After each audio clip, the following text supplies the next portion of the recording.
Hey everyone, welcome to another episode of Real Hazardous. Today I'm going to do a little experimenting. It's pretty windy, can't get offshore to fish, but I want to see how much stretch difference there is between braid and mono.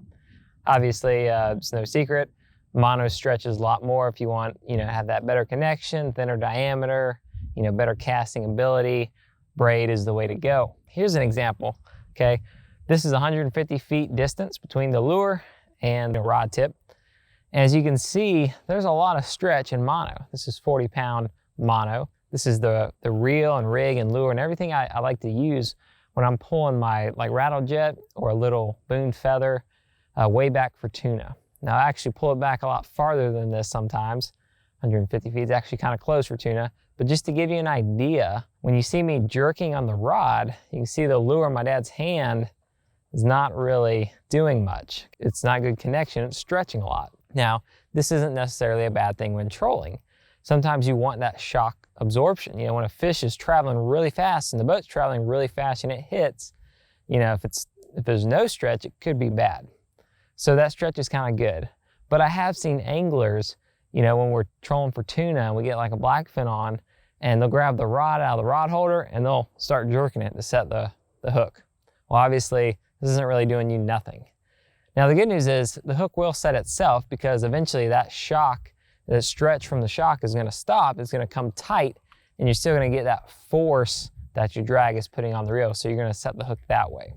So that's kind of why I tell people, okay, leave the rod in the rod holder, let it set the hook when we're trolling, and pull it up, start reeling, keep it tight. But let's take a look at the first situation. This is 50 feet apart. We've got 20-pound braid and we've got 20-pound mono. Okay, we're gonna pull it from 50 feet. And right now it's pretty slack. And here we go.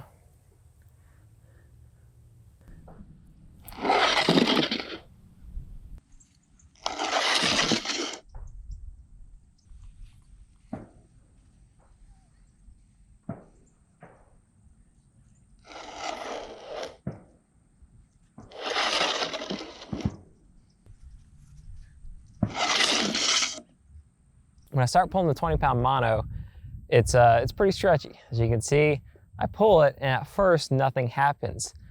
Looks like I get maybe about a couple feet before it really catches up. Now once it does catch up, it kind of springs its way all the way forward. So even though my hand goes 3 feet back, the weight eventually does go 3 feet forward.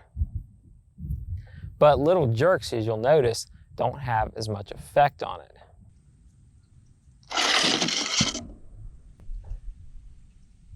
Now when I put braid out there, it's a pretty quick reaction. I pull and the weight goes. And when I do little short jerks with the braid, the weight does little short jerks. So then we tried 80-pound braid, 80-pound mono.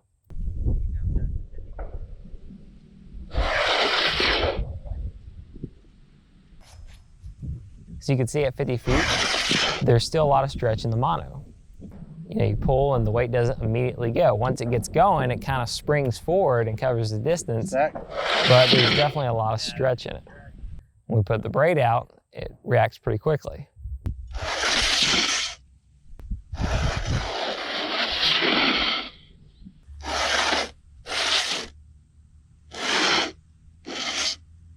So then we move back 150 feet.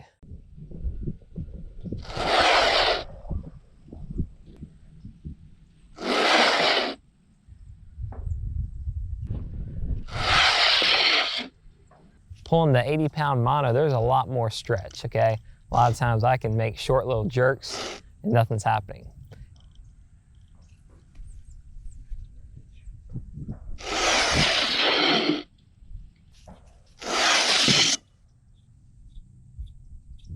If you're bottom fishing in deep water for trigger fish and you're using mono, well, there's gonna be a lot of, it's gonna be tough. Now, granted, nowadays we're using circle hooks, so you're not really setting the hook. But when you start reeling, you need to reel and come tight and hold tight and keep that tension on them. And you'll probably won't be able to feel the fish nibbling as much, because if little short jerks don't move the weight, has a little nibble from like a little fish like a trigger fish or snapper, how are you gonna feel that? The braid though was still pretty tight. Now there is a little bit more play. I mean, there is some stretch in braid, but it was a lot less noticeable.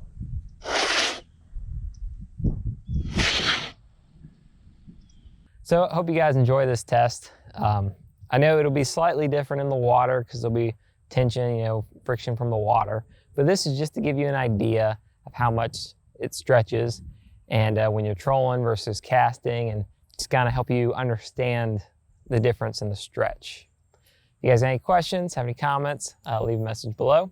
Don't forget to like and subscribe, and we'll see you next time on Real Hazardous.